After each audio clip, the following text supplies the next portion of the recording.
You can't be in a rom-com with your childhood friends. Thank God. Thank God it's over, guys. What a colossal effing waste of time this anime was. It was probably one of the worst. And look, if you liked it, if you enjoyed something of it, if you turned your brain off and just maybe watched the fan service, whatever it was, totally okay. For me, what a garbaggio piece of anime this was. This fits in a very unique category of romance anime. I don't even know. There was literally no effing romance. So I don't even know if you count it as romance, except for like the 3 accidental kisses, I guess, except for Runako. I don't know if you even count that. I don't know. I barely think there's like no romance here, but this fits in a unique category with the other trash romance anime, which include a couple of cuckoos, which includes Shuji Family Children, which frankly includes Rent a Girlfriend, which at one point I did like season 1 quite a lot, and then it got so just garbage. It fits in that this is one of the worst romance anime I finished. One of the worst harem animes I finished in a very long time. So, episode 12, guys. I feel like it's like a college essay. You know, how many times can you say you can't be in a rom-com with your childhood friends? How many times can you say childhood friends? He probably said childhood friends 25 times in the last like 4 minutes of the episode. EU is definitely one of the worst main characters I've seen in one of these shows in a long time. He spends the whole entire episode putting on a facade. So he puts on a facade and this other weird character. He talks to the ghost version of EU, which in no way it's not funny. It's just annoying. He shares a moment with Runako and he talks about being horny. Runako's like, that's okay. Once again, he makes her out to be like infantile, but she's like literally like 9 months to 12 months younger than him. He's like, oh, she's in junior high. She's off limits.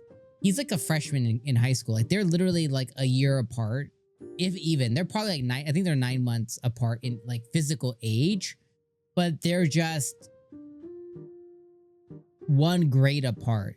But he makes her out like she's like an elementary schooler. But yeah, he has these feelings about it. It's like, it makes no sense. So do you view her as like this little sister child, but you're getting horny feelings for her? So what does that mean?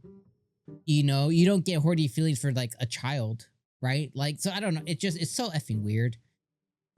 Then they keep pushing the agenda of Haru, but she showed up so late. I barely care about her. She was gone for years. They make her equivalent to Shio and to Akari, right? Who's been there from him, like been there next to him. Like those are like the 2 that make the most sense. Runako, she moved away. She moved back for a little bit. You know, she was gone. Haru didn't move away, but she basically went MIA for like 8 years, or I think they were 10, so like 6 years. She went MIA. So her and Runako simply do not hold the same weight. They're not punching the same weight as Shio and Akari, but the show makes it seem so he's having this catastrophic event of who he's more attracted to, who he loves more. But then he's not really, because he's trying to love all of them. But then nothing happened at the end either. He didn't choose any of them. They didn't choose him. It's not like a situation to where like they all just agreed on having a harem or sharing him. Like nothing happened. He didn't kiss any of them. He has the stupid race, right? So he has the race where, you know, at the end of the day, like he has to go and choose who he loves. He starts off with Runako and then chooses all 4 of them. And that ends up being a whole lot of nothing. Then we have Akari and Shio wake up with him. And then he runs after, or like they run away from him. And like, it's just such a dissatisfying ending.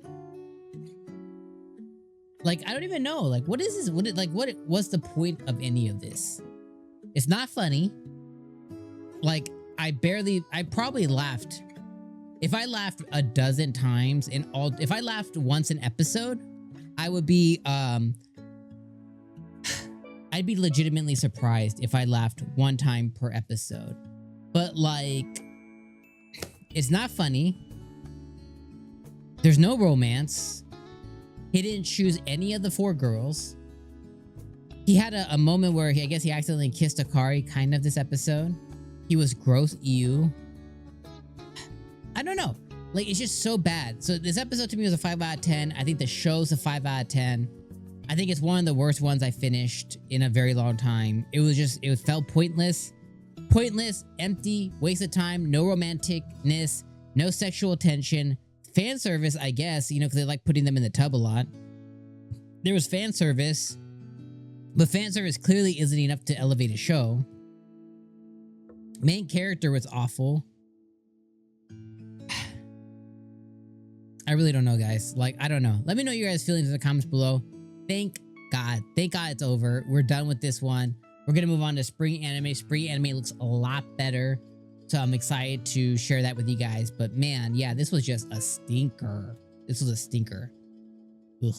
Yeah. All right. I'll leave you guys on those thoughts. Thank you so much for being with me all season long. Put your final comments in the comments below. Hit me with the like. Subscribe for more content for sure, because we're going to be putting out more anime content as the next season comes about. But yeah, this was just a bad episode. So anyways, I appreciate you guys being here for another week. Love y'all. One love. Leave some comments. See you then in spring anime. Peace.